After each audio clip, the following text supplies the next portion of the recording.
Assalamualaikum warahmatullahi wabarakatuh. Waalaikumsalam. Alhamdulillahirabbil alamin.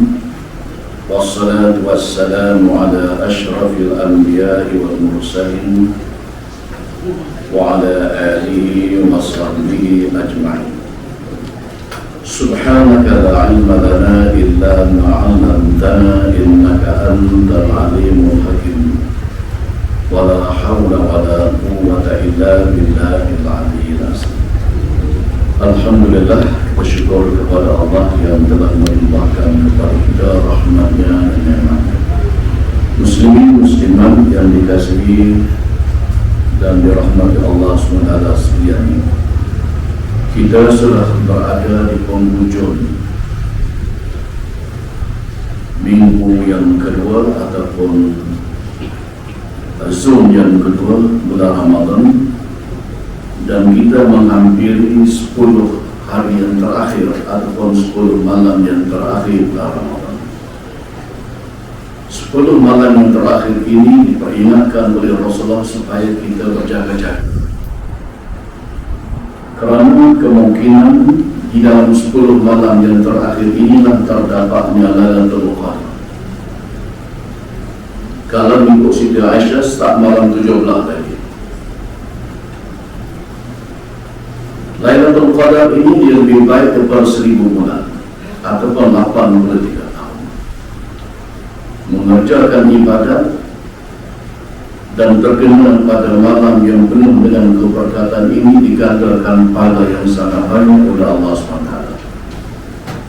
Dan kita semua faham laga.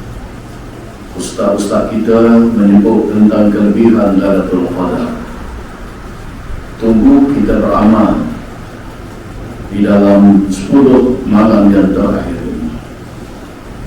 Sepanjang bulan Ramadan, Allah SWT mengikat, menambah syaitan laknatullah, musuh manusia sepanjang zaman. Sejak zaman Nabi Allah Adam AS sampailah dunia kiamat, syaitan tetap jadi musuh manusia yang paling kuat, yang paling ketat. Tidak ada musuh kepada manusia yang lebih dahsyat, yang lebih teruk kepada syaitan laknatullah. Dan syaitan itu tidak dimatikan lagi oleh Allah SWT sehingga dalam menjelang kiamat. Allah berikan kepada orang yang tajam. Oleh kerana itu kita berjaga-jaga dengan tipu daya syaitan, dan perangkap syaitan itu ada di mana-mana. Syaitan yang boleh masuk ke dalam tubuh manusia menerusi beberapa pintu. Kita masuk dalam rumah ikut pintu, kita masuk dalam sorak ikut pintu. Syaitan pun boleh masuk ke dalam tubuh manusia ikut pintu juga. Ada pintu yang syaitan ini boleh masuk ke dalam tubuh manusia dan akan merosakkan manusia. Kerana iblis ini ataupun syaitan ini ataupun makhluk-makhluk halus macam jin, dia boleh masuk dalam tubuh manusia menerusi pembuluh darah. Pintu-pintu syaitan masuk ke dalam tubuh manusia, kata ulama tasawuf, ada beberapa pintu. Pertama sekali, pintu tamak halawah. Tamak halawah ini merupakan sifat mazmumah, akhlak yang tercela. Orang yang tamak halawah ni, makanan untuk mulut orang dia lupa ambil lagi. Ini jenis orang tamak halawah. Dia cuba hadam rezeki, dia cuba sekat rezeki. Padahal rezeki ini pemberian Allah Subhanahu Wa Taala kepada hamba-Nya. Kenapa kita nak sekat? Kenapa kita nak ganggu rezeki yang Allah kurniakan kepada hamba? Tapi orang tamak, dia tidak pernah merasa senang dengan nikmat yang Allah berikan pada orang. Sifat tamak Allah ini merupakan akhlak mazmumah yang dikutuk oleh Allah Subhanahu Wa Taala. Maka sesiapa yang ada sifat tamak Allah ini, yang ada sifat mazmumah ini, maka itulah pintu syaitan masuk ke dalam tubuh manusia. Dia akan masuk ke pintu ini. Orang ada sifat tamak, tak senang tengok rezeki yang ada pada mereka, maka syaitan akan masuk ikut pintu ini, ikut pintu tamak ini. Maka lawan tamak ini ialah sifat pemurah. Lawan bersifat tamak ialah sifat pemurah. Sifat pemurah ini ialah sifat mahmudah, sifat yang terpuji. Antara sifat mereka yang sampai ke martabat mutmainnah, dan sifat mutmainnah ini ataupun nafsu mutmainnah ini dijamin syurga oleh Allah SWT. Mereka sampai ke peringkat mutmainnah, sudah ada jaminan syurga daripada Allah SWT. Antara mereka yang duduk di martabat mutmainnah ini, satu daripadanya ialah orang yang pemurah. Orang yang pemurah, lebih-lebih lagi pada bulan Ramadan al-Mubarak, sangat pemurah. Kalau tanya Nabi, ya Rasulullah, bilakah masa yang paling baik untuk bersedekah? Nabi kata, bila lagi kalau tidak bulan Ramadan. Nabi bersedekah pada bulan Ramadan macam ni, cung laju, macam ni lajunya Nabi bersedekah pada bulan Ramadan. Maka inilah peluang untuk kita mencari pahala yang banyak pada bulan Ramadan ini, terutama sekali pada 10 malam yang terakhir. Kita cari anak yatim, kita sedekah pada mereka. Kita cari keluarga-keluarga kita yang susah, sebab dalam Islam ini utamakan dulu keluarga kita. Cari anak-anak kita yang susah, kita beri. Mana-mana lebihan, tidak lebih pun kita beri lah. Rezeki yang banyak yang Allah berikan pada kita itu kita bagi sikit pada anak-anak kita, anak saudara kita, sepupu kita dan seumpamanya, jiran-jiran kita yang berhampiran dengan kita.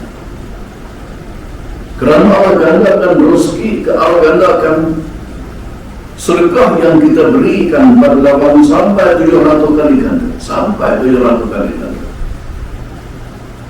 Murahnya Allah Subhanahu Wa Taala pada bulan yang penuh dengan keberkatan ini. Pintu yang seterusnya ialah buruk sangka. Buruk sangka ini kita beranggapan buruk pada Allah. Kita beranggapan, sedangkan kita tak kenal pun dia dengan pengertian, dengan pengenalan yang sebenar. Kenal sikit-sikit, kita tak kenal betul. Ataupun kita dapat maklumat dalam media masa, dalam Facebook. Banyak berita-berita, maklumat dalam media ni kadang-kadang itu menipu ya. Tak betul pun.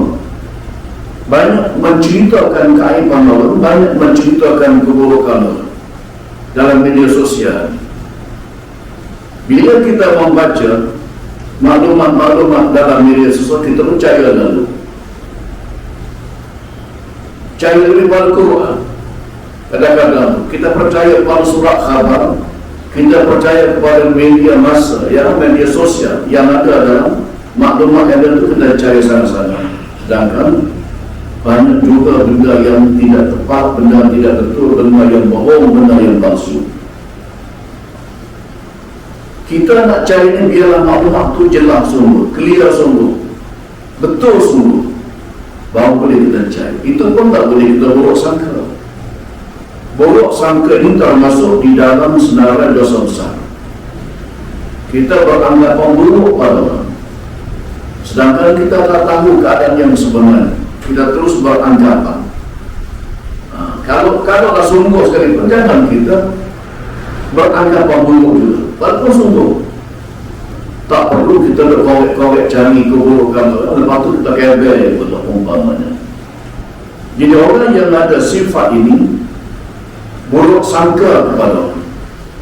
Buruk sangka kepada ini merupakan satu pintu daripada pintu-pintu masuk syaitan ke dalam tubuh manusia. Jadi oleh kerana itu kita jangan mudah percaya. Kita tutup pintu ini, kita jangan mudah percaya. Apatah lagi orang fasik yang banyak yang menyampaikan berita. Ke dalam berita surat khabar, kalau router UPI, itu agensi Yahudi. Banyak maklumat daripada luar negeri, maklumat Palestin, maklumat daripada negara-negara umat Islam yang ditulis oleh wartawan-wartawan Yahudi, agensi Yahudi, Reuters, UPI. Maklumat itu maklumat yang tidak betul, maklumat yang salah, banyak maklumat yang menghina orang Islam ataupun nak menjatuhkan orang Islam. Jadi oleh kerana itu kita hendaklah berhati-hati, jangan kita berburuk sangka bila kita mendapat maklumat sedangkan maklumat itu tidak jelas, maklumat itu tidak betul. Itu pintu yang kedua. Pintu yang seterusnya, pintu syaitan masuk ke dalam tubuh manusia yang seterusnya ialah cintakan dunia. Dia meletakkan matlamat hidup dia untuk dunia,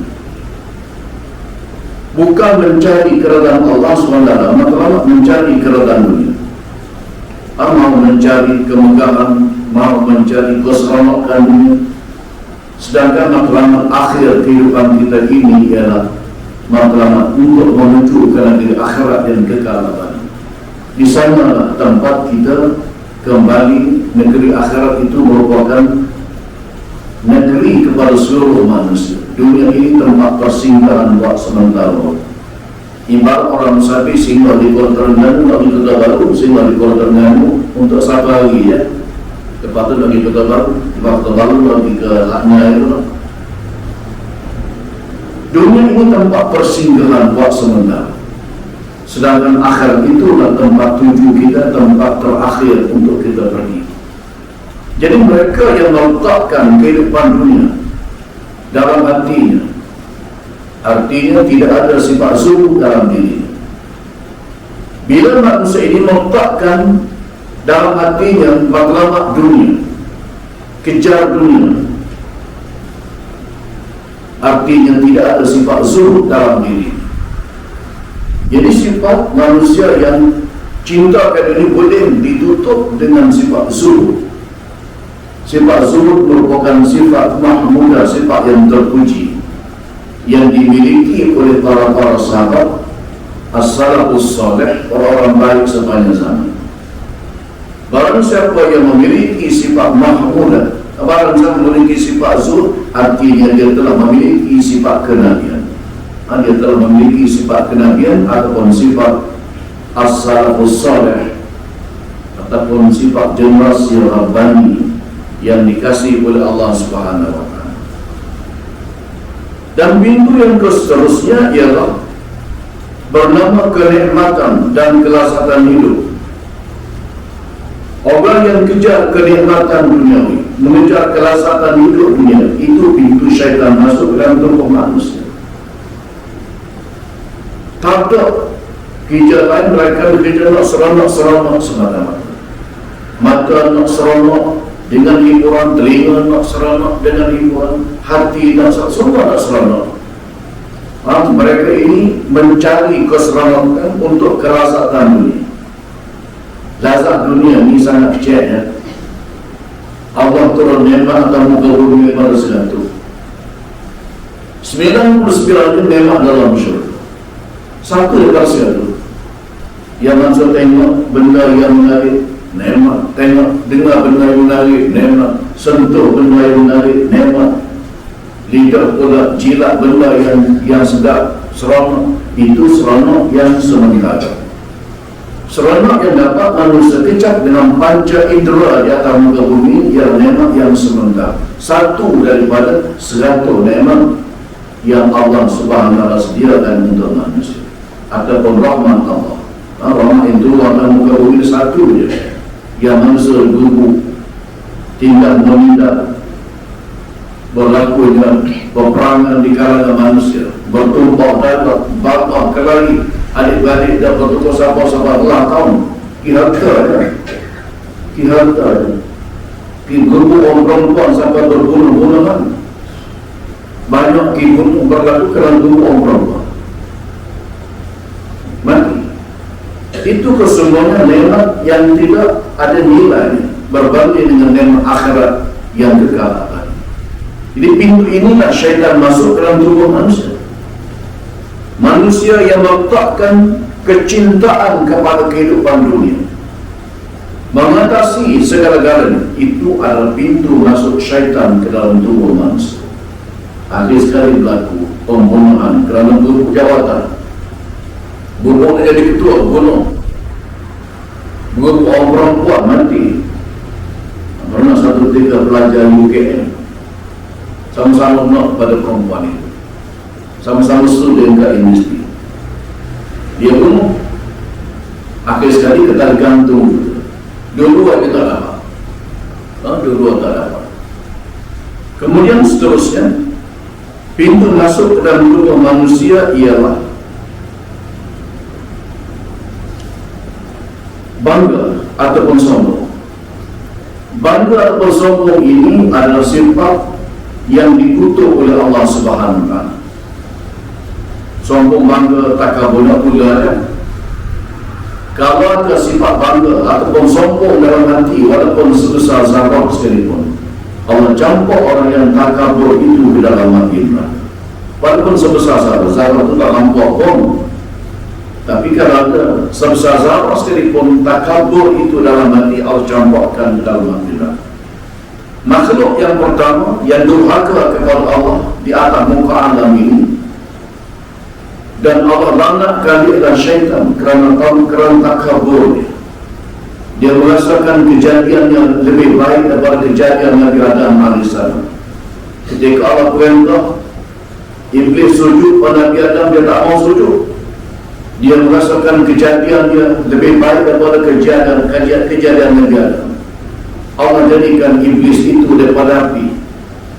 Allah jadikan Adam itu daripada tanah. Adam bin Turab daripada tanah. Dia tak mau sujud pada Nabi Adam. Bila Allah perintah, kerana dia rasa dia sombong, dia angkuh, dia takabur, dia rasa dia lebih berbanding dengan Nabi Allah Adam AS. Sedangkan Allah jadikan manusia ini sebagai ahsani takwim, seelok-elok kejadian. Makhluk yang paling terbaik yang Allah jadikan di atas muka alam ini ialah makhluk yang bernama manusia sebagai ahsan takwim. Dan manusia dengan mereka mana lebih baik? Lebih baik manusia itu. Tidakkah Nabi Muhammad itu manusia?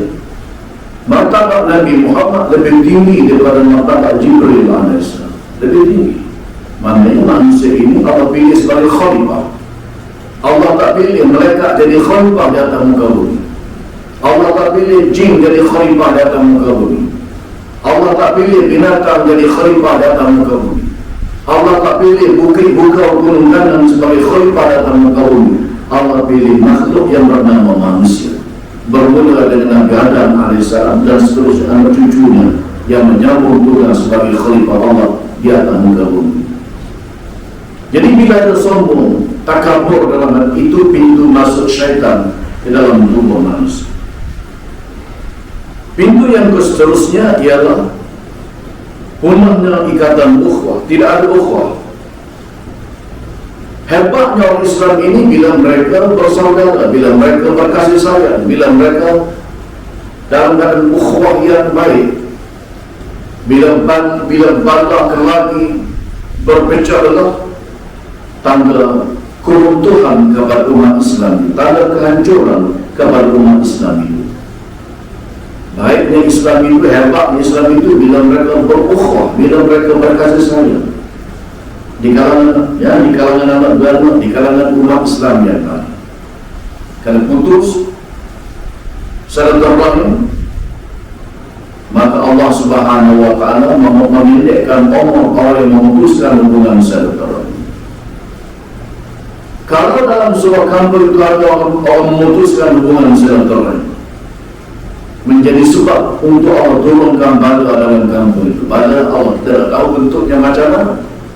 Tapi kalau di kampung itu ada adik-adik berbantah berkelahi, putus hubungan silaturahim, anak saudara dengan pos saya putus hubungan silaturahim, memberi peluang ataupun memberi ruang kepada Allah untuk menurunkan bala kepada penduduk di tempat itu.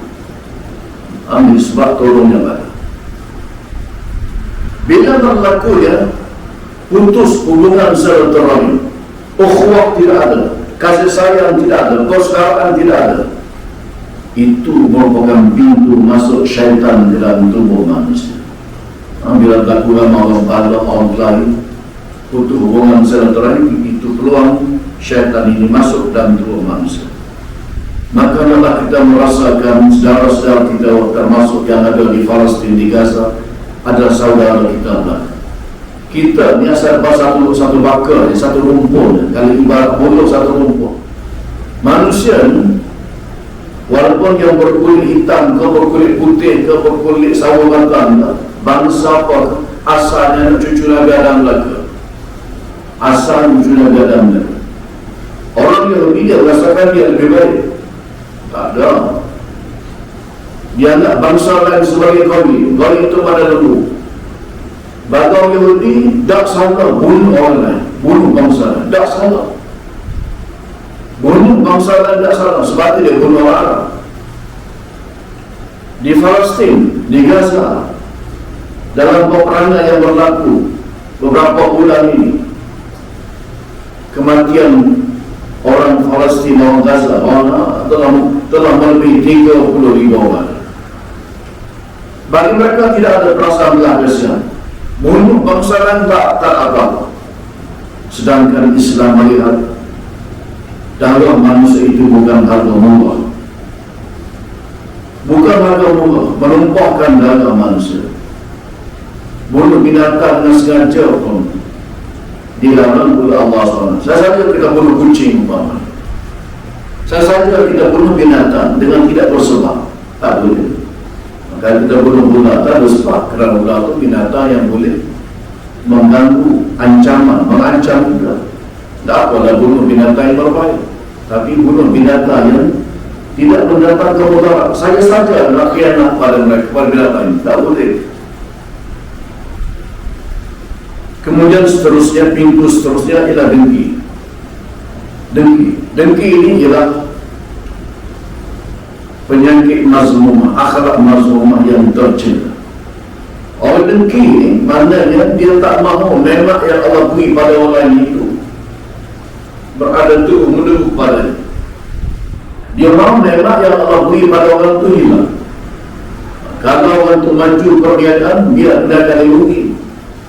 Kalau orang tu sihat, biar dia sakit. Itu mana orang dengki tu.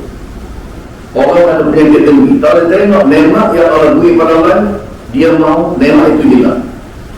Maka timbul rasa dengki dalam hatinya. Dengki dalam hati ini ibarat api makan daun kayu yang kering pada musim kemarau. Ibaratnya kita solat tarawih bulan Ramadan, Allah bagi pahala. Kita bangun sahur, Allah bagi pahala. Kita sedekah, Allah bagi pahala. Kita bangun tahajud malam, Allah bagi pahala. Dan kita buat kebaikan lain, Allah bagi pahala. Tetapi pahala itu hancur letup. Macam api makan daun kayu yang kering pada musim kemarau. Bila penyakit dengki ada dalam hati, ini bahaya yang dengki.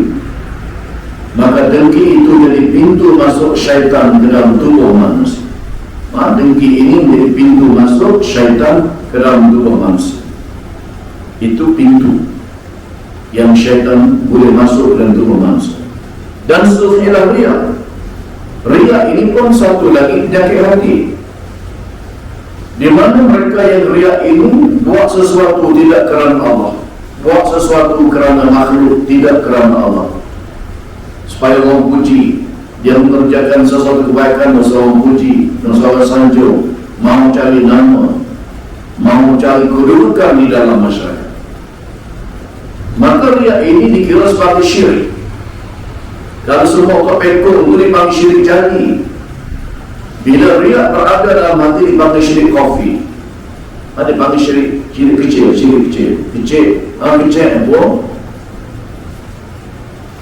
adalah sangat berbahaya kepada manusia. Buat sesuatu tidak kerana Allah, tapi kerana makhluk, kerana Allah. Tidak ikhlas. Riya ini maknanya orang yang tidak ikhlas dalam mengerjakan kebaikan. Maka syaitan masuk ke dalam tubuh manusia penyakit riya ini.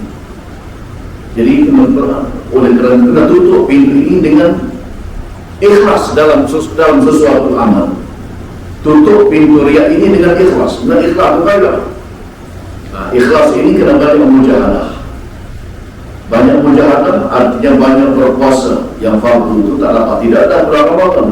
Banyak puasa sunnah, banyak bangun-bangun, banyak berzikir. Itulah ramuan-ramuan untuk menjadikan kita ini ikhlas kerana Allah Subhanahu Wa Taala. Kemudian pintu yang seterusnya ialah kedekut atau pembakhil. Orang kedekut itu namanya tertulis di pintu neraka.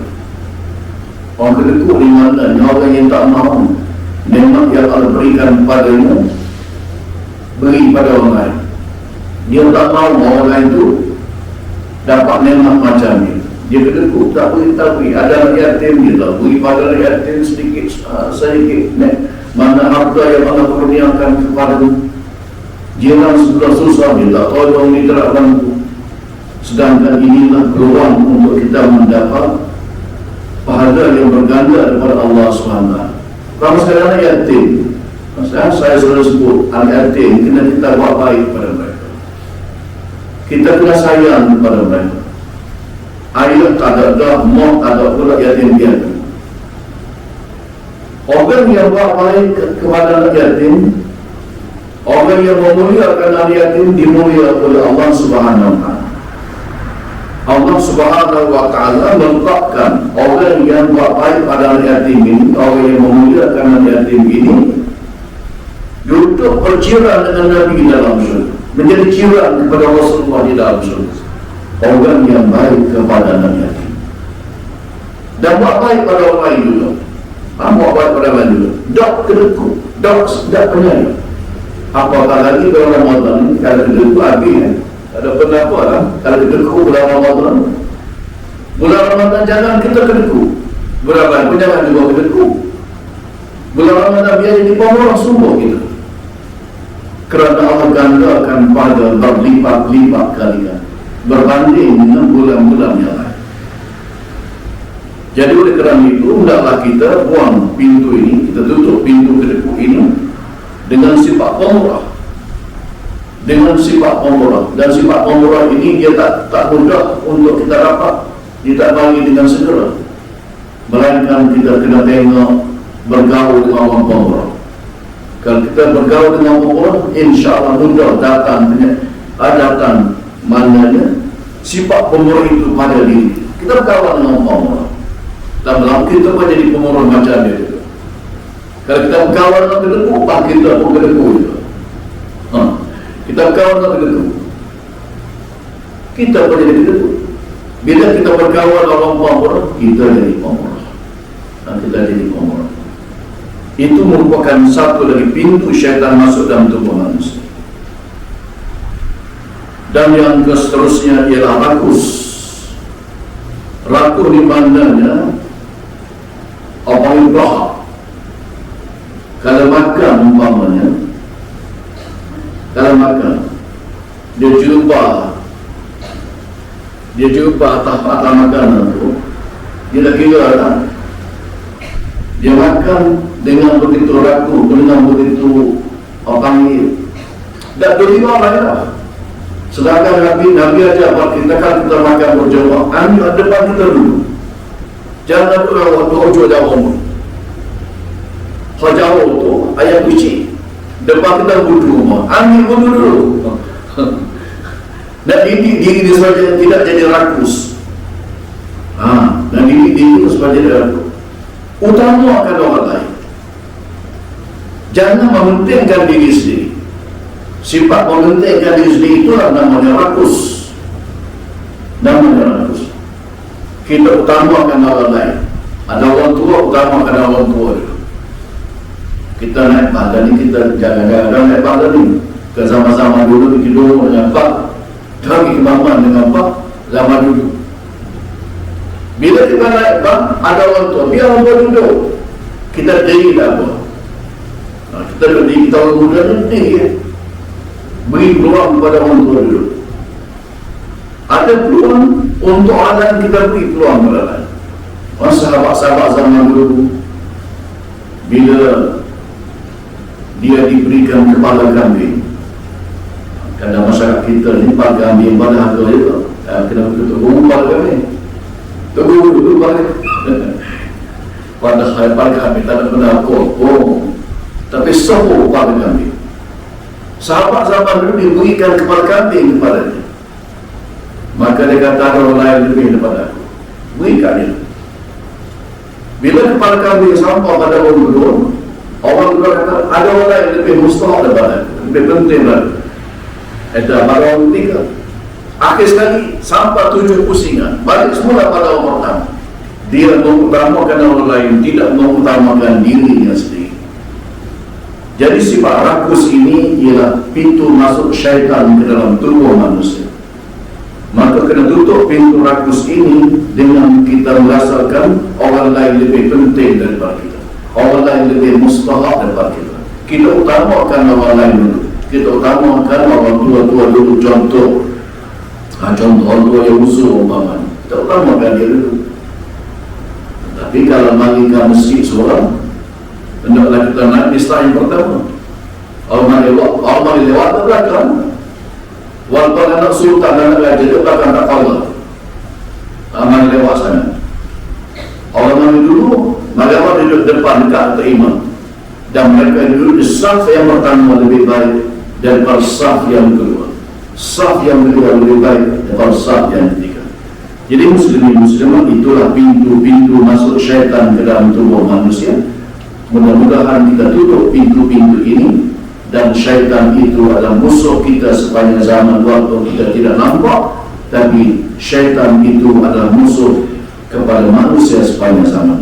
Jadi sekiranya setakat dulu pada tahun ini, mudah-mudahan ia menjadi peringatan kepada kita bersama, terutama diri saya sendiri, kerana lidah saya lebih dekat dengan telinga saya. Wallahu a'lam, wabillahi taufiq wal hidayah. Wassalamualaikum warahmatullahi wabarakatuh.